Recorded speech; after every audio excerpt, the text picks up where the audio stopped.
পর্যটনের 10 দিগন্ত অনুষ্ঠানে আপনাদেরকে স্বাগত জানাচ্ছি। আমি আবু রায়হান সুমন। আমাদের আজকে আলোচনার বিষয় বাংলাদেশ ভারত দ্বিপাক্ষিক পর্যটন সম্পর্ক। আপনারা নিশ্চয়ই এতদিনে অবগত আছেন ভারত বাংলাদেশের দ্বিপাক্ষিক পর্যটন সম্পর্ক কিছুটা সম্পর্ক অবনতির মুখে। ইন্ডিয়া আমাদের জন্য ভিসা বন্ধ রেখেছে, বাংলাদেশ থেকে পর্যটক সেইভাবে ভারতে যেতে পারছে না। এই নিয়ে আমরা আজকে কথা বলবো। ভারত আমাদেরকে ভিসা দিতে নানা রকম উদাসীনতা দেখাচ্ছে। আমি যদি জিনিসটাকে সরাসরি উদাসীনতা বলি, তো এই উদাসীনতার সুযোগ, ভারতের এই ভিসা সংক্রান্ত উদাসীনতার সুযোগ এরা চায়না গ্রহণ করছে কিনা আপনি কিভাবে দেখেন? বাংলাদেশের লোকজন ইন্ডিয়া ভিসা পাচ্ছে না, কিন্তু তারা অন্য কোথাও যাবে না, এটা তো হতে পারে না। অবশ্যই মানুষ এখন চায়নার দিকে যাচ্ছে। আর চায়না লাস্ট 24-এর আন্দোলনের পরে, 5ই আগস্টের পরে, আপনি যদি রাজনৈতিকভাবেও চিন্তা করেন, চায়না টোটাল ফায়দাটা লুটে নিচ্ছে। চায়না সেটা পাকিস্তানের মাধ্যমে নিচ্ছে, চায়না নিজের মাধ্যমে নিচ্ছে। আলটিমেটলি আপনি যদি দেখেন, আমাদের দেশে ইন্ডিয়া থেকে ছাত্ররা এসে মেডিকেলে পড়াশোনা করে, আমাদের প্রায় 25 থেকে মানে 4000 বা 5000-এর উপরে ইন্ডিয়ান স্টুডেন্টরা আমাদের মেডিকেলগুলোতে পড়াশোনা করে, যারা কিনা আমাদের এখান থেকে ডিগ্রি নিয়ে ইন্ডিয়াতে সার্ভিস দিচ্ছে। সেম অবস্থাটা চায়না আরও 10 বছর বা 5 বছর আগে থেকে বাংলাদেশ থেকে স্কলারশিপ দিয়ে নিয়ে যাচ্ছে তাদের চায়নাতে পড়াশোনা করার জন্য মেডিকেলের উপরে। তো এখন দেখেন, এই মেডিকেলে যারা চায়নাতে পড়তেছে তার একটা বিশাল অংশ, আপনি এটা যদি, আমার কাছে ওইভাবে মানে পরিসংখ্যান নাই, তারপরে আমি যদি যেহেতু আমি ট্যুরিজম নিয়ে ব্যবসা করি, আমি যেটা দেখি বা আমার মাথায় যেটা বলে বা আমার এটা অ্যানালাইসিস যেটা হয়, যে প্রায় 10,000-এর উপরে বাংলাদেশের স্টুডেন্ট চায়নাতে পড়াশোনা করতেছে এই মুহূর্তে বা করছে। তো তারা তো একটা অংশই চায়নাতে রয়ে যাচ্ছে। তারা কিন্তু এই যে এখন যারা চায়নাতে যাচ্ছে চিকিৎসা সেবা নেওয়ার জন্য, ট্যুরিজমের ঘোরার জন্য, আমাদের আগে হয়তো কি আমরা বিদেশ যাচ্ছি মানে হলো যে ইন্ডিয়াতে যাচ্ছি, একটা অংশের কাছে এটা মনে হইতো। এখন কিন্তু আসলে বিশ্ব অনলাইন জগৎ, ইউটিউব বলেন, ফেসবুক বলেন, সোশ্যাল মিডিয়ার কারণে বিশ্ব ভ্রমণের একটা যে কালচার তৈরি হয়ে গেছে আমাদের এই জেনারেশনের ভিতরে, তারা 10 টাকা ইনকাম করলে 8 টাকায় ভ্রমণের পিছনে খরচ করতেছে। তো যার জন্য হলো ইন্ডিয়া অলরেডি দেখা শেষ, তারা এখন চায়নাতে যাচ্ছে। আমি এর আগের এপিসোডে বলে গেছি যে চায়না হলো যে পরবর্তী ট্যুরিজমে তারা অ্যাট্রাকটিভ, মানে আমাদের একটা বিশাল অংশকে নিয়ে যাবে।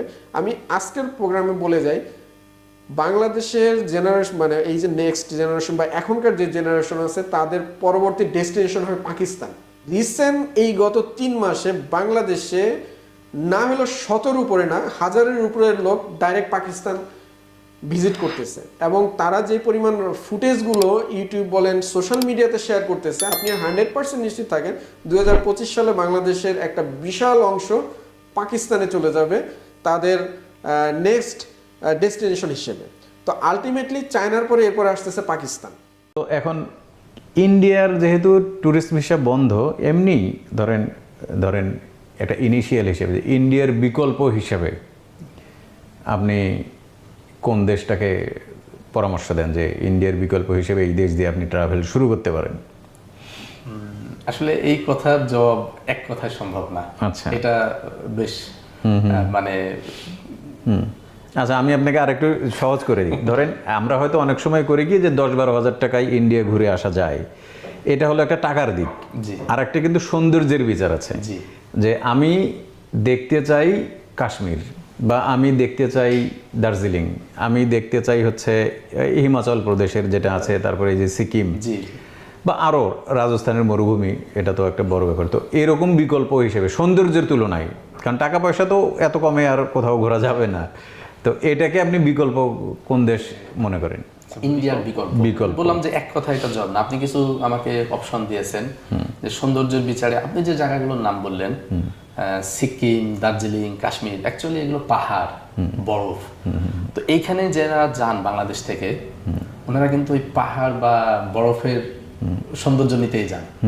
তো পাহাড় আর বরফের সৌন্দর্য, আবার এর বাইরেও এই ইন্ডিয়াতে কিন্তু অনেক টুরিস্ট যায় যারা মরুভূমি কিন্তু রাজস্থানের এদিকে আদতে সুন্দর না, কিন্তু এক শ্রেণীর টুরিস্টের কাছে ওইটাই গন্তব্য, যে আমি রাজস্থানের পাহাড়ে যাব, রাজস্থানের মরুভূমিতে যাব, আমি রাজস্থানের যে আপনার রাজস্থান ছাড়াও তো গুজরাটের মরুভূমি আছে, আরো কিছু মানে মরুভূমির ব্যাপারটা বোধহয় এরকম যে যেমনই হোক, আমি যেহেতু মরুভূমি দেখি নেই, আচ্ছা তো একটু পাশ থেকে দেখে আসলাম মরুভূমি আসলে কেমন, এরকম মনে করে এটা যায়। দেখার বিষয়। প্লাস হ্যাঁ। সবাই কিন্তু শুধু পাহাড় নদী সাগর না, অনেকেই কিন্তু চায় যে আমি যেখানে যাচ্ছি এখানকার কৃষ্টি কালচার, ভিন্ন ভিন্ন কালচার।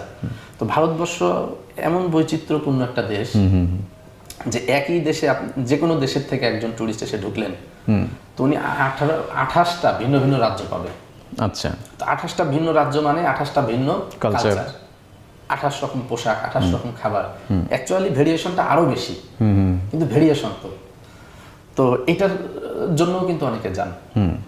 আর এখন সবকিছু মিলেই যদি আপনাকে বিকল্প বলতে হয়, তাহলে আপনি পাহাড়ের বিকল্প কি, বা কাশ্মীরের বিকল্প হয়তো আপনি বলতে পারেন যে ইন্ডিয়ান কাশ্মীর, পাকিস্তানেও তো কাশ্মীর আছে। আচ্ছা, পাকিস্তানের কাশ্মীর কি এদের মতো সুন্দর বা গোছানো? পাকিস্তানের কাশ্মীর আমি নিজে যাইনি, Okay, honestly, আচ্ছা, কিন্তু যিনারা যে ঘুরে এসেছেন, আমার খুব কাছের বন্ধু বা টুরিস্টরা, যেহেতু অনেকদিন ধরে এই সেক্টরে কাজ করছে, নিজেও টুরিস্টদের সাথে চলা, তো তাদের মুখে শোনা যে ইন্ডিয়ান কাশ্মীরের থেকে পাকিস্তান কাশ্মীর আরো বেশি সুন্দর, আরো বেশি সুন্দর। আরো আকর্ষণীয়। হ্যাঁ হ্যাঁ হ্যাঁ।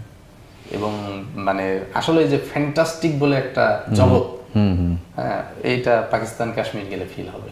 আচ্ছা, তারপর আপনি যিনারা এই যে ইসে যাচ্ছেন ইন্ডিয়াতে, দার্জিলিং এর পরে যে সিকিম রাজ্যে যারা যাচ্ছে, আপনি নিজেও গেলে দেখে এসেছেন নিশ্চয়ই, যে এখানে যে বিশাল পর্বত, প্রাচীরের মতো দূর থেকে, যে তার বিশালতা নিয়ে, তো ওই সময় নিজের যে অনুভূতি, আপনি এই অনুভূতির তুলনা করতে পারেন আপনি যদি কারাকোরাম পর্বতমালার কারাকোরাম হাইওয়ে, বিশ্বের সর্বোচ্চ হাইওয়ে বলা হয়, এটা কিন্তু পাকিস্তানে, তো এই ফিলিংসটা ওখানে নিতে পারবেন।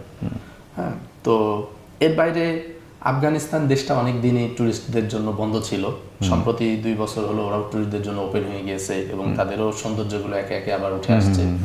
তো এটা অনেক সুন্দর টুরিস্ট ডেস্টিনেশন। এখন আসলে বাংলাদেশি পাসপোর্ট হোল্ডার যারা ট্রাভেল করে, এই ট্রেন্ডটা এখন কোন দিকে চলছে, কোন দিকে মানুষ বেশি ভ্রমণে যাচ্ছে? ধন্যবাদ সুমন ভাই, সুন্দর একটা কোশ্চেন করার জন্য।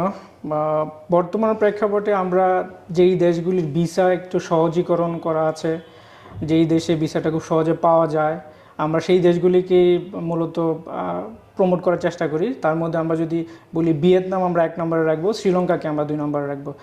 কারণ হচ্ছে ভিয়েতনাম ভিসা খুবই সহজ, কেউ যদি পাসপোর্ট ইনফরমেশন পেজ স্ক্যান করে আমাদেরকে দেয়, আমরা অ্যাপ্লাই করলে সেটা 7 থেকে 10 কর্মদিবসের মধ্যে ভিসা অ্যাপ্রুভাল চলে আসার পরে গেস্ট ফ্লাই করে চলে যেতে পারবে। এবং ভিয়েতনাম ইমিগ্রেশনে যাওয়ার পরে ওদেরকে $25 পে করলে উইদিন 30 মিনিটস থেকে 1 ঘন্টা ওরা একটা স্টিকার ভিসা আপনার পাসপোর্টে লাগিয়ে দিবে। দেন আপনি ইমিগ্রেশন করে ব্যাগেজ কালেক্ট করে আপনি আপনার গন্তব্যস্থল যেটা হোটেল, সেখানে চলে যেতে পারবেন। এবং শ্রীলঙ্কার ক্ষেত্রে একই জিনিস, শ্রীলঙ্কা শুধু পাসপোর্ট ইনফরমেশন পেজ হলেই ইটিএ করা যায়, যেটা খুবই সহজ, অনেক ক্ষেত্রে 1 থেকে 1.5 ঘন্টার মধ্যে হয়ে যায়, মাঝে মাঝে হয়তো 1 দিনের মতো সময় লাগে। সো আমরা এই 2টা দেশকেই সবচেয়ে বেশি প্রমোট করছি, ট্রাভেলাররা যেন এই 2 দেশকে ভ্রমণ করে। এছাড়াও অন্যান্য দেশ আছে, যেমন রিসেন্টলি মালয়েশিয়া অনেক বেশি যাচ্ছে, ইজিপ্টের একটা চাহিদা আছে বাংলাদেশ থেকে, বালিতে অনেকে যেতে যাচ্ছে, কারণ প্যান্ডামিকের পরে অনেক দিন মানুষ যেতে পারে নাই। সো এখন কিছু কিছু মানুষ ওই দিকে যাওয়ার জন্য খুব বেশি আগ্রহ প্রকাশ করছে।